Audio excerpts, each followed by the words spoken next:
there are things going on in the college campuses that we all need to be aware of, because the more people that are getting involved, it seems like they're either getting canceled or they're running into problems that I believe are taking away our freedoms as a country, taking away individual freedoms, but most importantly, preventing us from being able to do things to fix our country and protect our faith. And with me right now is someone who's going to do just that, Anistin Murray, and we need to pay close attention to this story about what happened in my home state of Louisiana and my neighbor, New Orleans, Louisiana. Anistin, what happened? Let's talk about the story. Let's get right down to it first off. So me and my two other co-founders, Peyton Woods and Viviana Capasso, we all reached out to Turning Point themselves to start this organization at our school.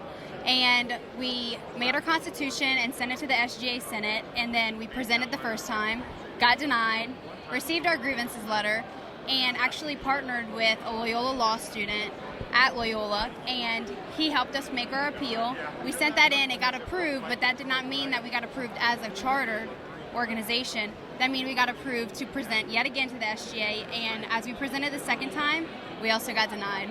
So the Student Government Association denied you to have a Turning Point a chapter there. What about the university itself? Did they also deny it, or is the SGA separate from the school? So we actually got nothing back from the school themselves as a university, which I find very disrespectful. But the SGA themselves, personally, they are representing the student body of Loyola, which they say they do, but we also had people that did vote yes to have Turning Point on the university's campus. So I find it quite funny that they're silencing some of the SGA members when some of them did say yes for it. So the school, I guess the school being quiet, allowed the SGA to take the fall, so to speak, or be the bad guy, we'll say, on this. Do you think, and maybe the school might have had something to do with it, or was there a vote of students that actually said, no, we don't want that?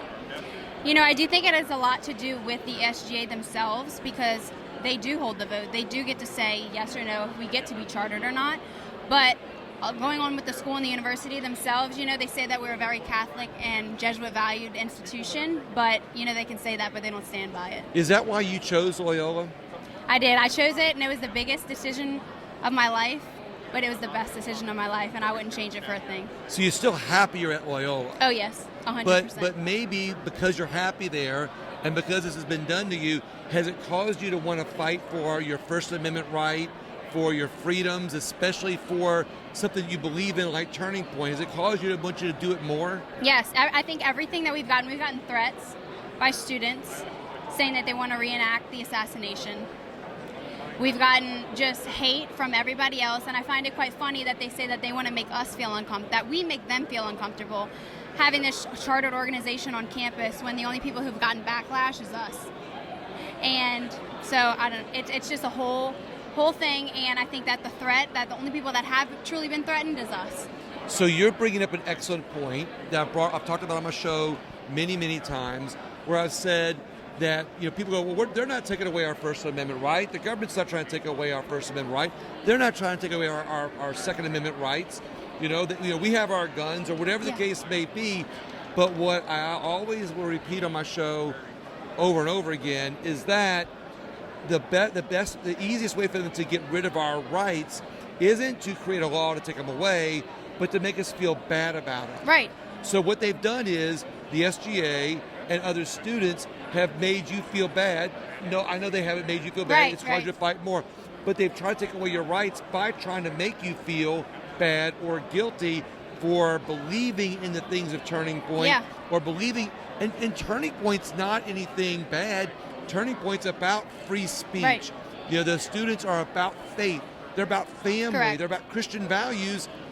I thought that's what things that the Catholic Church and universities were supposed to be about. I agree, and I think that we've honestly covered that a lot today in Amfest, you know, saying that, like, we may feel as though we're the victims, but you shouldn't. Like, you need to stick down to your morals and your values that you do believe in and stand by them, and you shouldn't silence yourself just because others make you feel uncomfortable.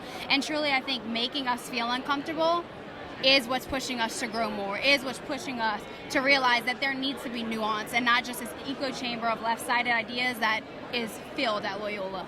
This is actually really interesting because you just now, I love what you're saying. Because when I asked you about, you're fighting for freedom, has it sparked you, has made you more passionate about it? And I think that's what's happening that we're seeing in this country right now. And and while it's happening most at Turning Point, and Turning Point is someone who's leading the way on this, I think more and more Americans, even that aren't involved in Turning Point, as they feel the pressure to take away their freedoms or to make them feel guilty, they're pushing back. Right. Have you noticed that on campus, that when the SGA, the Student Government Association, took away your ability to create a chapter, have you seen more students come out of the woodwork and say, we support you? I've actually had a personal interaction with a student in one of my classes who was, in the beginning, against us. However, whenever we presented to the SGA again, and he actually was there for the presentation, he realized that we do want nuance on this campus and that we do want to hear both sides. It's not just a one-sided idea that we're trying to push, but our conservative values are based on the foundation of our faith. And it's not that we're just a conservative institution, but it's because we believe in the faith and we believe in the Bible and Jesus. And I think that my friend, he did see that, and he wants us to be heard just as much as he wants himself to be heard. What I think is important, and I'll ask you if you feel this way, what to do is that in our country, if we silence the side that we don't agree with, it obviously becomes one-sided. But how would they feel if Republicans, conservatives were in control and did not allow them to speak this way? You're actually working on the opposite side because your hard work actually helps their free speech also. Yeah. Do you see that? Oh, I see that. Actually, in philosophy class, I've learned that a philosopher, he stated that, if you don't know the whole entire if you don't even know the other argument, you don't know the argument at all. And I think that is very evident to today's world and even in general throughout the whole nation, because if you don't know both sides, or even, because there's not just both sides, there's many sides. Oh, absolutely. But if you don't know even the other side, do you even know your side? Exactly. Yeah, how true is that? Because if you're trying to silence the other side, then obviously you don't know your side. Correct. I know we're repeating here, but you don't know your side to be able to prove your facts. And you're just relying on the fact that you're shutting somebody else out. Yes. And God, God made good and evil for a reason. If we didn't know evil, we wouldn't know good. Also, when we allow the other side to talk and we talk friendly, peacefully, we come up with better ideas that support each other and improve society. Yes. And I think that we found that a lot regarding at Loyola, specifically with the SDS members, which is the Students for Democratic Society, that was a chartered institution before they got their charter revoked. But just understanding that we do want them on our side as well, and we do want to hear them because we're both going to benefit from the situation, whether we agree or disagree, but understanding that we hear each other civilly is a good win for us. What is your next step? What do you all going to do now? Because if the SGA says no, but what can you all do now? I mean, unfortunately, our next steps are still being in the works right now. We're still finding out a way to pave through our belief on sticking to making a turning point happen at Loyola. But as for myself, I'm going to stay grounded into my conservative values and keep pushing for what's right because I'm not backing down. Is there a way to start a chapter outside of the school where you say, okay, this is just because it's in New Orleans, it's a New Orleans chapter. Right. And maybe you have a chapter outside off the campus, technically. I think that'd be an amazing idea for myself personally, but I think that the whole idea was to bring it to this institution that lacked what I stood for and I believed in, and I think that this country needs most. So if you were to get a chapter at Loyola, let's just say the SGA changed their mind, and you were to get a chapter at Loyola, what would you all do to prove that you all deserve it? I'm going to leave it open-ended like that. Regarding the events that we've even talked about having on campus, I mean, we could do tabling like he has done, but we even talked about faithful events like prayer nights and Bible talks, Bible studies, things like that can bring people to understand the truth of where we come from. Right. But also having these meetings in general to where people who do disagree with us can come in and state their beliefs and let us just listen to them and hear their side and not just fight for what we believe in general, but listen to them and understand that they might believe differently.